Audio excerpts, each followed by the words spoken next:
જય માતાજી, જય સોનબાઈમાં. હું છું દેવાયત ખવડ.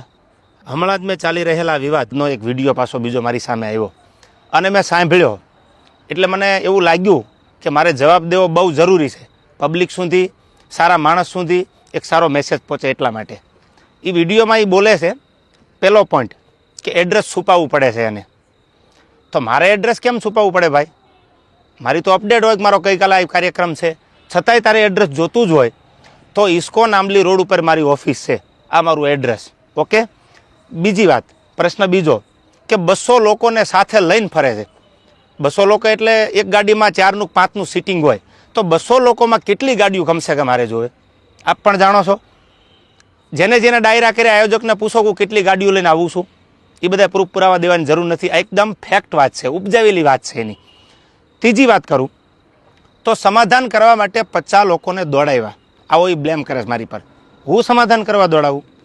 તું એવડી મોટી કોઈ તોપ નથી તો હું સમાધાન કરવા માટે 50 લોકોને દોડતા. ઓથેન્ટિક પુરાવો કે તે જ્યારે આ બનાવ બન્યો 2 વર્ષ પહેલાં સોનબાઈ માના મંદિરે જ્યારે સમાધાન કરવાનું હતું ત્યારે પ્રવીણદાન ગઢવી એટલે કે મોગલ સેનાના પ્રમુખ, મને ફોન આવ્યો પેલો દીપકભાઈ કાઠીનો અમદાવાદ કે પ્રવીણદાનને કામ છે. પ્રવીણદાનને કોન્ફરન્સમાં લીધા અને મને પ્રવીણદાને કીધું કે કોઈ પણ રીતે આ મામલો પતાવવાનો છે, તમે પ્લીઝ.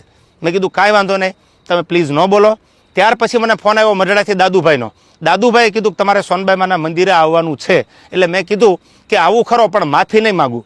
તો દાદુભાઈએ કીધું કે માફી માંગવા બોલાવવાના નથી. આ વાત થયા પછી હું મઢડા સોનબાઈ માના મંદિરે રાજકોટથી જવા તૈયાર થયો. એટલે તું એવી કોઈ મોટી તોપ નથી કે મારે સમાધાન માટે 50 લોકોને તારી પાછળ દોડાવવા પડે. મારે બહુ જાજી વાત કરવી નથી, કારણ કે પબ્લિક પાસે, ઓડિયન્સ પાસે એટલો બધો સમય નથી આ ફાલતુ વાતું સાંભળવાનો.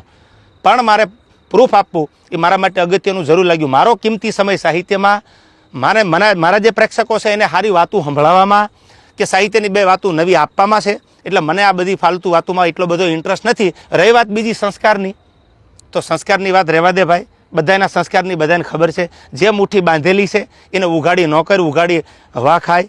એટલે આ બધી વાત છોડી દે.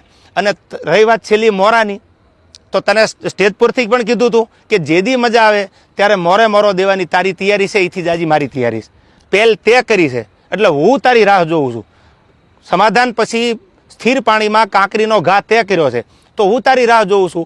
આઈ એમ વેઇટિંગ ફોર યુ.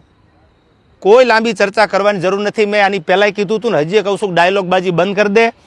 તારી રાહે રાહ છે, પહેલ તે કરી છે, મેં નથી કરી. તને જ્યારે મજા આવે ત્યારે મારી ઓફિસ છે ઇસ્કોન આંબલી રોડ ઉપર અમદાવાદ, તો ભલે. બાકી તને મારા બધા એડ્રેસ તારી સાથે જે બેસે છે એ મારી સાથે બેસે છે, એની બધી ખબર છે, પૂછી લેજો. ઓકે. રહી વાત બીજી મઢડાની કે જ્યારે સમાધાન મને દાદુભાઈ બોલાવ્યો એટલે મેં કીધું કે માના દરબારમાં માથી મોટું મારા માટે કોઈ હોય નહીં. મારા માટે જે કાંઈ છે, હું જેના ઉપર વિશ્વાસ અને શ્રદ્ધા રાખું છું એ સોનબાઈ માનું મંદિર છે. એટલે મેં માફી માંગી લીધી. નો ડાઉટ વાત પૂરી થઈ ગઈ. ત્યાર પછી એવું બોલ્યો કે સમાધાન પછી આ ભાઈએ ચાળા કર્યા છે. એક પણ ચાળાનો વિડીયો બતાવી દે, ઓડિયો બતાવી દે તો હું માનું કે તું સાચો છો.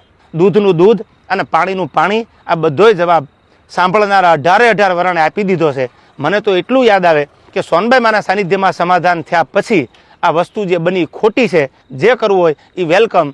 જય માતાજી.